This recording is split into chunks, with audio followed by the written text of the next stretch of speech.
Welcome to a special short episode of the Last Row Podcast. My name is Drew, and I'm joined by my co-host, life partner, friend, across the room, Mr. Badway. What's up? What's going on, Badway? Nothing much. This is a quick, short episode of the Last Row Podcast, thelastrowpodcast.com. Look for us at the Last Row Pod on Twitter, the Last Row Podcast at gmail.com. Wanted to give you guys a quick review on Alien Covenant because we had the chance to check this out last week. Want to give you our quick thoughts, and love to hear what you guys think. So write into us. But off the top of it, Badway, what did you think of the movie?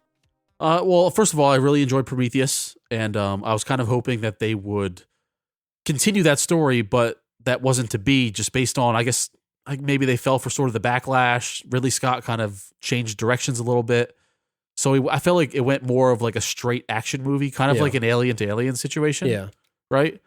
So I did enjoy it for what it was, but I feel like I would have probably enjoyed it better had they went down the Prometheus sequel route, which it kind of wasn't. Do you think that the pivot, at least it seemed to me that there was a pivot?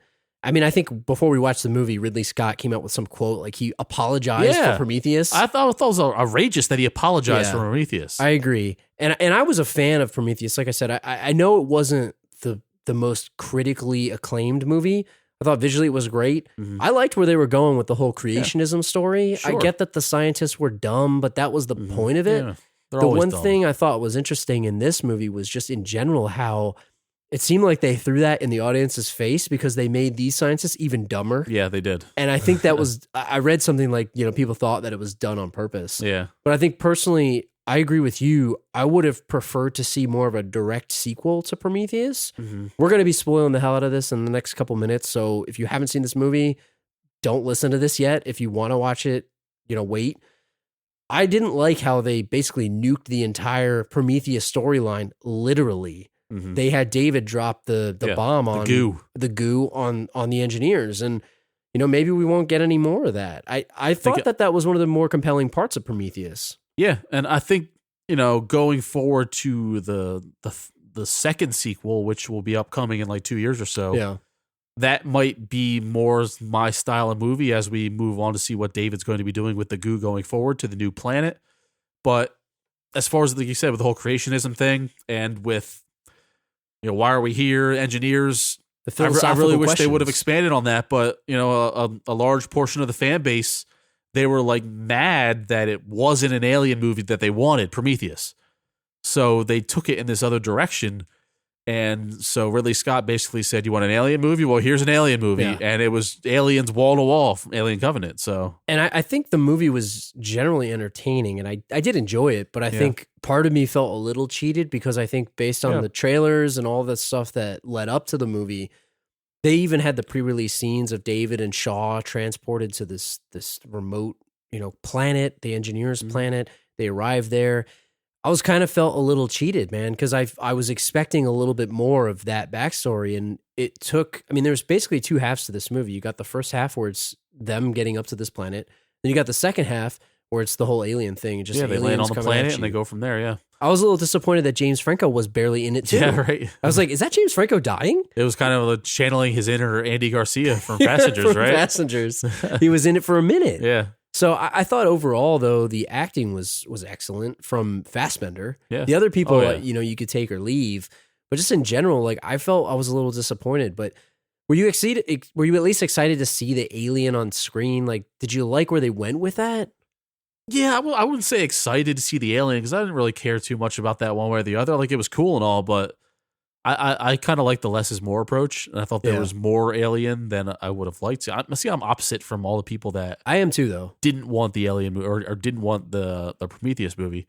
But when the credits rolled, I was kind of disappointed in a way, but still liked it. But as a week went by and I was thinking about the movie more and I was reading more about it, I guess I came to appreciate it a little bit more. Yeah. Like as a straight action movie, it was really good. It was wall to wall action. It was great acting. Like you said, Fassbender, even freaking Danny McBride, who he was great. I expected him and everyone did. And even he said in an interview himself that when he got the role, like he was like, oh, I guess I'm probably going to be the comic relief in this movie and die. Yeah. And he was like, no, he was not the comic relief. He was just he played the straight man the entire time. And he lived. And he actually lived, right? What did you think of the Fassbender, David, and Walter dynamic? Right, he played two characters in the movie. Oh yeah, you gotta love it. And I thought the accent for Walter was odd. Yeah, but maybe that was on purpose because the idea of his version of robot is to dial it back, be a little more dialed back, a little less human and more robotic to ease the humans that he's working with. Yeah, so I guess it kind of makes sense in that way. But I like the dynamic between the two of them. The whole the flute playing scene that was pretty sinister. It was almost like sexual in a way. Not to make things weird, but like honestly, right? Like it was kind of like. I feel like it was a little masturbatory for the David character. There was a quote that said, "I do the fingering." Yeah. All that aside, but I mean that line is literally in there. So I thought that was a really cool scene, like you said, because it showed the dynamics. Because they said Walter couldn't create; he was kept from being able to create. So David showed him, "You can create. I will do it." Yeah, he was blowing in the thing, and then he eventually did the song. I think it was a song from Prometheus, pretty much. Yeah, so. See if they would have dialed back the action a little bit and explored their dynamic a little bit more. I would have liked that a little bit more. I wanted a little, like, crazy as it sounds, a little less action. Me too. No, I feel the same way. And I think, we were saying this about Prometheus. Like, I think part of my favorite aspect of it was the philosophical questions that it was asking. Yeah. It asked some pretty heavy questions. And like I said, I get that the scientists were dumb, but I kind of understand where they were coming from in Prometheus a little bit. Yeah, they were stupid. This one, I thought they made worse decisions, and it was more annoying to me. Like, I wasn't annoyed by it much at all in Prometheus because I was just kind of taking it as it came. Yeah. This one, I was getting annoyed. Like, they went to the space, the planet, all of them went down. Why? Pretty much all but two. Mm-hmm. Then they decided they weren't going to wear their suits because the planet looked fine. The fact that they even went to the planet to begin with was a dumb decision because it's like they spent years scoping out the other one. Right. And let's change course. Yeah. And I really do think that it was on purpose. But the thing that I think was a missed opportunity was, I forgot the actor's name, the guy who's Dr. Manhattan. I can't remember the actor's name. Yeah. He was supposed to be the leader of this group now that James Franco was dead. Mm. And for the most part, he had this religious background, and they didn't really play up to it at all. Like, his whole thing was he's a man of faith. His faith's going to be really important when they get to this new planet. He's going to be the glue that keeps them together. There was something really odd about it to me that I just felt like really weird, Like, it just, I don't know. I feel like the faith thing didn't really play through to me. And it was a missed opportunity, I think. And his name, it's Billy Crudup. Billy Crudup, yes. Yeah. Thank you. Yeah, I was wondering if that was going to go somewhere because I felt like they introduced some things, and I'd love to see a director's cut of this, see what was actually cut on the cutting room, the editing floor, so to speak. But overall, I did enjoy the movie, and I recommend that everybody watch it. And I think it was kind of a slow burn for me. Like you said, the more you read about it, the more you think, the more you appreciate it. Yeah. But at the same time, there wasn't as much story meat here as there was in Prometheus. And I get it. There's a lot of plot holes in Prometheus, and I get that. And there are also articles explaining those plot holes. And I feel like the one camp that likes Prometheus will never win an argument with the camp that doesn't like Prometheus and wanted more alien action and vice versa. But I don't know, if I was going to fantasy write this thing, and if I could say one thing to improve Alien Covenant, I would have loved to.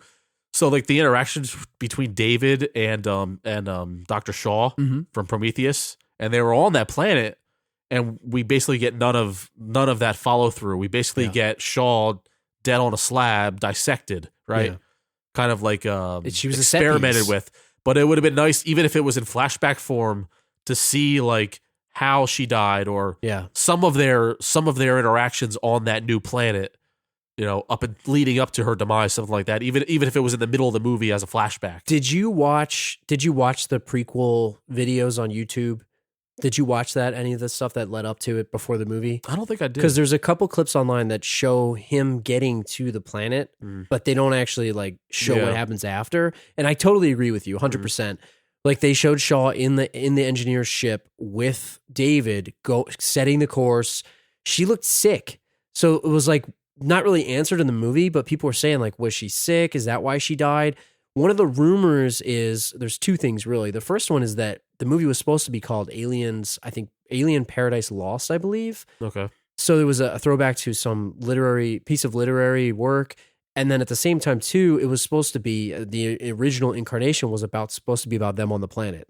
And I think that got scrapped when the critical backlash just happened, which is really disappointing to me because I would have really liked to see that. Right. And then the second piece is that people are talking about this timeline. So the next, there's going to be 2 more movies. This is a new trilogy. People are saying the next one might jump back in terms of timeline. Wow. I don't know why he would go all over the place. Don't go back. No. So now it's like, oh, people are pivoting. He's going to pivot again because people are sad about Prometheus. But I don't think I'd complain because I'd like to see more about that society. Maybe it doesn't matter. Maybe none of it matters. And the whole point is like, hey, this happened. Right. But I just think that that's more interesting to me than some of the fighting and running away from an alien, which is wildly entertaining. It's just not what I guess I was expecting from the film. Yeah. I mean, long story short, I mean, both of these movies, they're well acted. They look beautiful. Action's great. Long story short, you can't go wrong. Yeah. There's a baseline level of enjoyment that you can expect out of these movies going forward, I feel, which is a good thing. Yeah. So if you had to give it a score out of 10, what would you score it? I hate to score the movies, but who am I? I'll ask you. Who am I? But I'll give it a 7. Yeah. Get a 7 out of 10. I think after we watched it, I gave it like a 6.5 out of 10 just because I was disappointed. Mm-hmm. But I'd bump it up to a 7 after the fact, after I let it marinate a little bit. I'll give it a 7.2. It's better than yours. I liked it more than you. So 7.2. Where do you think it goes from here? Do you think it goes to the future? Do you think it jumps back? What would you like to see? If they're just going to go ahead and kill the engineers like they just did in one fell swoop in a scene with the goo, I'd rather him just continue with David. Don't skip around too much. Yeah. I want David landing on the planet with his little alien embryos. Yeah. Show me what he's doing from there. Yeah. It's supposed to sync up with the original Alien, 1979. Yeah. One of the best films probably ever made. I'm pretty excited to see where it goes. I wish there was more engineer stuff. Maybe they'll answer some of this, but overall, I enjoyed it. I definitely recommend that everybody go check it out. Mm-hmm. At least watch it when it comes out, on rental or purchase or whatever. So I don't know if you guys enjoyed this type of episode, but hopefully we'll do some more of these in the future. If you guys did, let us know. thelastropodcast@gmail.com, facebook.com/thelastropod. We're going to try to do maybe some of these in the future. If we see something new, maybe we'll just throw something out. Yeah. We're just going to try to throw it out there. If you had the chance to watch the movie, you can listen to it. Otherwise, skip it. Let us know if there's other movies you want us to do these quick little mini reviews for. And we'll see you guys on the next one. Sweet. Peace.